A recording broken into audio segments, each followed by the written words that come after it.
Pillar ಬಿದ್ದು ವಿದ್ಯಾರ್ಥಿ ಸಾವು.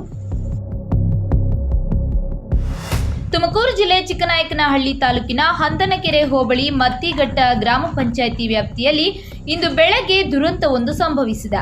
ಗ್ರಾಮದ ಹಿರಿಯ ಪ್ರಾಥಮಿಕ ಶಾಲೆಯ ಸಮೀಪದಲ್ಲಿರುವ ನಂದಿನಿ ಡೈರಿ ಕಟ್ಟಡದ ಬಳಿ ಮಕ್ಕಳು ಆಟವಾಡುತ್ತಿದ್ದ ವೇಳೆ ಕಟ್ಟಡದ ಪಿಲ್ಲರ್ ಏಕಾಏಕಿ ಕುಸಿದು ಬಿದ್ದಿದೆ ಎನ್ನಲಾಗಿದೆ.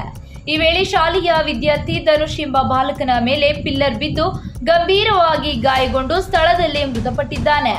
ಇಂದು ಬೆಳಗ್ಗೆ ಸುಮಾರು 9:30 ವೇಳೆಯಲ್ಲಿ ನಡೆದ ಈ ಘಟನೆ ಗ್ರಾಮಸ್ಥರು ಹಾಗೂ ಕುಟುಂಬಸ್ಥರಲ್ಲಿ ಆಘಾತ ಮೂಡಿಸಿದೆ. ಬಾಲಕನನ್ನು ಕಳೆದುಕೊಂಡ ಕುಟುಂಬಸ್ಥರ ಆಕ್ರಂದನ ಮುಗಿಲು ಮುಟ್ಟಿದ್ದು ಗ್ರಾಮದಲ್ಲಿ ಶೋಕದ ವಾತಾವರಣ ನಿರ್ಮಾಣವಾಗಿದೆ. ಈ ದುರ್ಘಟನೆಗೆ ನಿಖರ ಕಾರಣವೇನು, ಕಟ್ಟಡ ನಿರ್ಮಾಣದಲ್ಲಿ ಯಾವುದೇ ನಿರ್ಲಕ್ಷ್ಯ ನಡೆದಿದೆಯಾ ಎಂಬುದರ ಬಗ್ಗೆ ಸಂಬಂಧಪಟ್ಟ ಅಧಿಕಾರಿಗಳು ಸಮಗ್ರ ತನಿಖೆ ನಡೆಸಿ ತಪ್ಪಿತಸ್ಥರು ಕಂಡು ಬಂದರೆ ಅವರ ವಿರುದ್ಧ ಕಾನೂನು ಕ್ರಮ ಕೈಗೊಳ್ಳಬೇಕೆಂದು ಗ್ರಾಮಸ್ಥರು ಒತ್ತಾಯಿಸಿದ್ದಾರೆ.